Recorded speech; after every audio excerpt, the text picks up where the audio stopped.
अरे चोरी हुई है तो एफआईआर तो लिखनी पड़ेगी। मुझे एसएचओ का नाम बताओ। मेरा दोस्त है डीआईजी गुजरात में। मैं उसको फोन करता हूँ। अच्छा सुनो सही मेरी बात। तुम टेंशन मत लो संजय। अरे मैं हूं ना। पापा की जान पहचान है ना, यहाँ किसी लोकल एमएलए से है। ठीक है। और वो मेरा कजन है ना, विनय, वो मेरे मामा का बेटा। हाँ, वो जो एक बार हमारे पास सैन होसे रहने आया था, उसका बेटा करण, वो भी यहाँ पे ना कुछ तो आईएएस की प्रिपरेशंस कर रहा है, तो वो भी यहीं पर है। भावना किरण बेदी जी को तो हम भी अप्रोच लगा सकते हैं। यार, जब सुई से काम हो सकता है तो तुम्हें तलवार निकालने की क्या जरूरत है संजय। अरे रिपोर्ट तो उसका बाप भी लिखेगा। इधर से मोदी जी कहते रहते हैं कि हाँ करप्शन कम हो रही है और ये हाल है। अच्छा चलो बाय, अब मैं रखती हूँ। हाँ, अच्छा सुनो, वो मैंने ना कल तुम्हें ग्रोसरीज की लिस्ट व्हाट्सएप की थी, तुम प्लीज वो अरेंज कर लेना। ठीक है, चलो बाय। नहीं नहीं नहीं, तुम कुछ नहीं करोगे। वो धरने पे बैठे हैं, बैठे रहने दो। तुम्हारा क्या ले रहे हैं? तुम अपना काम करो। परसों तक तुम्हें 10 लाख रुपए मुझे देने हैं, समझ गए ना? मुझे 2 करोड़ रुपए जमा कराने हैं इस रैली के लिए। फटी पड़ी है मेरी। हाँ, जय हिंद।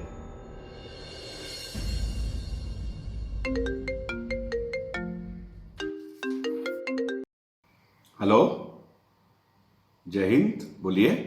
जी, वो मेरे पापा जगन्नाथ जी ने आपसे बात की होगी। मैं उनकी बेटी भावना बोल रही हूँ। हाँ हाँ हाँ हाँ हाँ, भावना बोल रही हैं आप? जी, आपके पापा का फोन आया था। जी जी। बता रहे थे सिविल लाइंस में मकान। अरे मकान कहाँ, कोठी है वहां तो। कहाँ शिफ्ट कर गए आप लोग? 501 सिविल लाइंस एड्रेस है हमारा। और मेरे हस्बैंड सॉफ्टवेयर इंजीनियर हैं, आजकल कैलिफोर्निया में गूगल में जॉब करते हैं। अब बंसरविला के आसपास है क्या? जी जी। हाँ, वहाँ तो बड़ी बड़ी कोठियाँ हैं। 500 गज से नीचे कोई कोठी तो है ही नहीं वहाँ पर। क्या बात है। जी जी, हमारा 550 गज का है। कॉर्नर वाला है ना? हाँ, बंसल विला के पीछे। हाँ, बढ़िया जगह है। आपके पिताजी कह रहे थे कि कोई चोरी वोरी हो गई है, क्या हुआ? जी, हम 8 साल के बाद आए हैं तो क्या देखती हूँ कि पिछला दरवाजा तोड़ के चोरों ने घर से काफी सारा सामान चुरा लिया है। मैडम, वहां पर 8-10 सालों में तो कीमतें इतनी बढ़ी हैं कि पूछिए मत। आपकी कोठी की कीमत भी मुझे लगता है कि दुगनी तिगनी हो चुकी होगी। अरे हमारे दोस्त बंसल ने लिया था 8 करोड़ का। अब आज देखिए उसकी कीमत। जहां तक मैं समझता हूँ, आपकी कोठी की कीमत भी 25-30 करोड़ से नीचे तो नहीं होगी ना, है ना? ठीक कह रहा हूँ ना? जी, प्रॉपर्टी की कीमत तो इंक्रीज हो ही रही है। वैसे आप एनआरआई लोग जो है ना, आपकी प्रॉपर्टी बेचते नहीं है। हाँ, पैसे की जरूरत भी नहीं होती आप लोगों को। मगर अभी कभी बेचने का इरादा बने तो फिर हमें याद करिएगा, बहुत अच्छी कीमत दिलवाऊंगा। नहीं, पुश्तैनी प्रॉपर्टी है ना हमारी। सर, मैं वो एफआईआर लिखवाने गई थी, लेकिन वो एसएचओ मेरी एफआईआर ही लिखने को तैयार नहीं है। मैडम जी, किन झमेलों पे पड़ रही हैं आप? अरे it is wastage of time, nothing else, I tell you. जी, पर एफआईआर लिखाने में क्या जाता है? हमें तो लगा था कि इंडिया बहुत चेंज हो गया है। पीएम साहब आए थे तो उन्होंने कहा था कि यहाँ पर भी आप लोगों को इवेंट्स देखने की आदत पड़ी हुई है ना। कोई बात नहीं, कोई बात नहीं। आपको एफआईआर लिखवानी है ना, लिखी जाएगी। मैं बोल दूंगा, वहाँ एक एसएचओ है यादव, उससे बात कर लूंगा। लेकिन मैडम एक बात पक्की बता दूं पहले से, आदमी बहुत हरामी है। हाँ, टेक केयर, ओके? बुरा ना माने तो मैडम एक बात कहना चाह रहा था। हमारी पार्टी की एक रैली हो रही है, हमारा संविधान और हमारे अधिकार।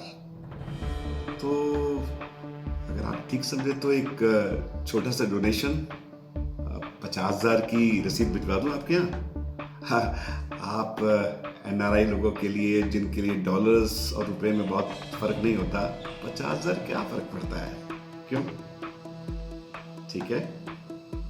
हाँ, अगर आप ठीक समझे तो। हाँ जी ठीक है, आप किसी को भेज दीजिए, मैं डॉलर ही दे दूंगी। चलेगा ना आपको? अरे चलेंगे मैडम, डॉलर भी चलेंगे, क्यों नहीं चलेंगे। मेरा एक कार्यकर्ता आपके इलाके में ही घूम रहा है, अगर आप ठीक समझे तो मैं अभी भिजवा देता हूँ आपके यहाँ, ठीक है। और हाँ, उस एसएचओ की चिंता करने की ज़रूरत बिल्कुल नहीं है आपको, वो खुद ही फ़ोन कर लेगा और आपका काम हो जाएगा, ठीक है। Okay bye. हाँ राघव, कहाँ पर है?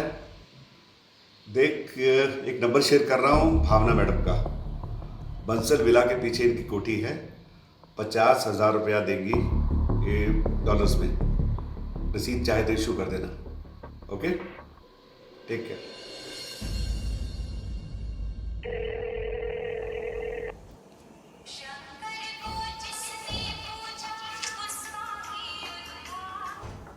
हेलो, जय सर। हाँ हुकुम सर, हुकुम। हाँ यादव, कहाँ पर हो? सर संडे है, घर पर ही हूँ। हाँ संडे मना रहे हो, ठीक है। एक भावना मैडम आपके यहाँ आई थी, उनकी कोठी है सिविल लाइंस में, बंसल के पीछे। सर 8 साल से घर बंद है, क्या चोरी की रिपोर्ट लिखूं? अरे तुम लिख लो ना, मैं कह रहा हूँ ना। सर ऑर्डर है तो लिख जाएगी सर, लिखिएगा ही समझ लो। ओके, जय हिंद। अच्छा जय हिंद सर, जय हिंद, जय हिंद।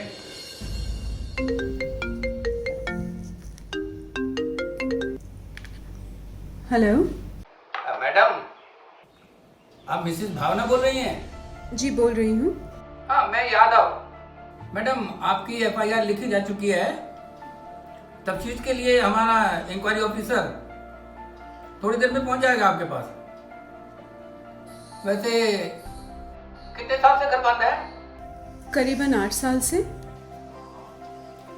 वो क्या क्या चोरी हुआ है, लिस्ट बना ली आपने? जी लिस्ट बना ली है। फर्नीचर था, हमारी पेंटिंग्स थी, घर के बर्तन थे और भी बहुत सारा सामान था। ओ कितने का सामान होगा? अब हेरिटेज सामान की क्या कीमत लगा सकते हैं हम? मैडम कोर्ट में तो एक्सीडेंट में आदमी मर भी जाए ना, उसकी भी कीमत लग जाती है। हाँ फर्नीचर का कीमत तो लगानी पड़ेगी। देखिए, कुल मिला के 15 से 20 लाख के सामान की चोरी हुई है। 15-20 लाख। मैडम आपकी कोठी 8 साल से बंद है, कितने चौकीदार थे वहाँ? चौकीदार? नहीं, चौकीदार तो कोई नहीं रखा था। कोई बात नहीं, मैं बताता हूँ। 2 चौकीदार 15,000 रुपये महीने के हिसाब से हो गए 30,000 रुपये, और 8 गुणा 12 96 गुणा 30,000 हो गए 28,80,000 रुपये हैं। जी मुझे कैसे पता होगा ये? हाँ बोनस वगैरह लगा के आपको पड़ते वो 30 लाख में, और आपका नुकसान हुआ है 15-20 लाख। चलो 20 लाख लगा लो। हाँ तो आपको तो सीधा साधा 10 लाख का फायदा हो गया मैडम, फिर तो पार्टी बनती है। पार्टी? हाँ ये आप क्या कह रहे हैं? सही कह रहा हूँ मैडम, ऊपर से प्रॉपर्टी के दाम दुगने हो गए। आपकी तो 5 उंगलियां घी में और सर कढ़ाई में है। यादव जी, आप इन्वेस्टिगेशन कीजिए और ये फालतू का गणित ना प्लीज मुझे मत समझाइए। मैडम जी आप तो नाराज हो गई खामखा। मैं तो आपके भले की ही बात कर रहा था। हाँ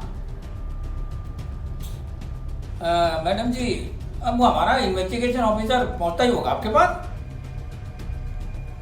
तो मैडम जी मैंने एक बात कहनी थी आपसे, आप बुरा ना माने तो। छोटा मुंह बड़ी बात। मैं ये कह रहा था कि अगर कभी आपको ये कोठी बेचनी हो ना, तो मेरे से जरूर बात कर लेना।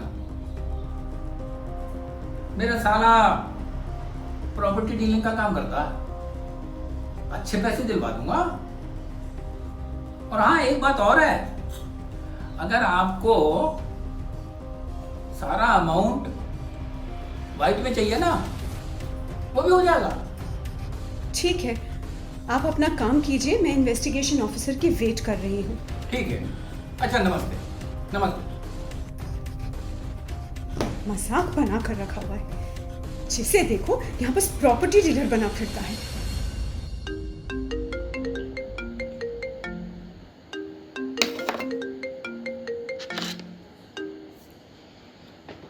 हेलो, हाँ जी भावना जी, कैसी हैं आप?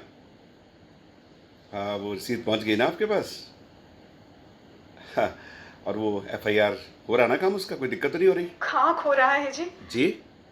अरे वो एसएचओ तो बहुत ही काया निकला। मेरे कजन का बेटा जो मुझसे मिलने आया हुआ है और कुछ आईएएस की प्रिपरेशंस कर रहा है, ये लोग उसी को पकड़कर थाने ले गए हैं। उसे मेरे सामने इतनी जोर जोर से थप्पड़ मार रहे थे। भावना जी, एक मिनट रुकिए। मुझे आपकी बात समझ नहीं आ रही। आप कहना क्या चाह रही हैं? मेरे मामा का बेटा है, मेरा भांजा, इसी शहर में रहता है, मुझे मिलने घर आया हुआ था। पुलिस वाले उसको पकड़ कर ले गए हैं और मारपीट कर रहे हैं। आप उसे छुड़ाएं प्लीज। देखिए प्लीज, मुझे कोई एफआईआर नहीं करनी है, आप बस उसे छुड़वाएं प्लीज। हाँ भावना जी, मैंने कहा था कि वो आदमी बहुत हरामी है। अगले महीने रिटायर हो जाएगा, लेकिन इससे पहले तो इसने अत कर रखी है। कोई बात नहीं, आप रखिए फोन, में बात करता हूँ। ओके?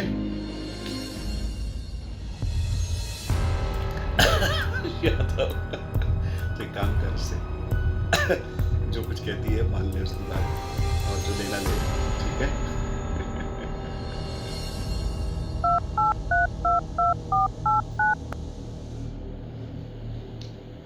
हाँ जी भावना जी, हाँ मैंने उससे बात कर ली है।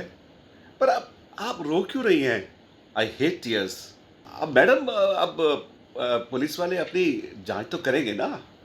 वो लड़का पहले दिन आप पहुंची और वो भी पहुंच गया, तो पुलिस वाले तो उसे शक की निगाह से देखेंगे ना। और फिर वो तो उसके दोस्तों को भी बुला रहे हैं। हाँ, और मैडम, एफआईआर लिखी है तो जांच तो होगी ना। अब पुलिस के अपने तरीके हैं काम करने के।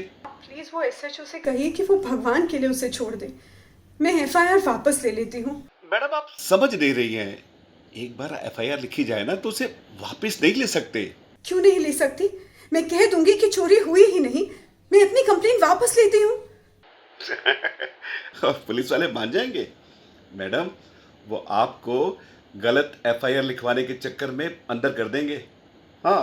माय गॉड, आप कुछ करिए प्लीज, कुछ भी ले देकर। देखिए, यादव जी को बोलिए कि कोई रास्ता निकाले। वो जो चाहते हैं, मैं बस, आप प्लीज मुझे इस सब में से बाहर निकालिए प्लीज। हाँ, आप लोग भी हमें फंसा देते हैं। गलत काम आप करते हैं, फंस हम लोग जाते हैं।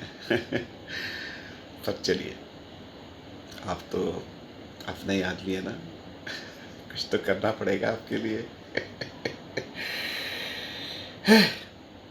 हाँ, टेंशन मत लीजिए आप, मैं हूँ ना। Please take care. ओके?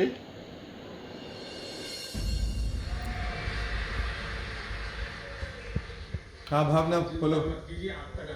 क्या मांगता, क्या चाहिए, क्या उसको? कह रहा है 15 लाख और दे दो। इसी में नेताजी का भी हिस्सा है। अरे $650 तो मैं पहले ही पार्टी फंड के नाम पे दे चुकी हूँ। मैंने कहा बहुत ज्यादा है तो 10 लाख में बात तय की है। हाँ, तो देखिए सेटल कर दो। और मैं तो देखकर और करण को छुड़ा लाई। बेचारे का पूरा मुंह सूजा हुआ है यार। हैं? हेलो, अरे तुम हो कहाँ? तुम्हें मेरी आवाज आ रही है? एक सेकंड।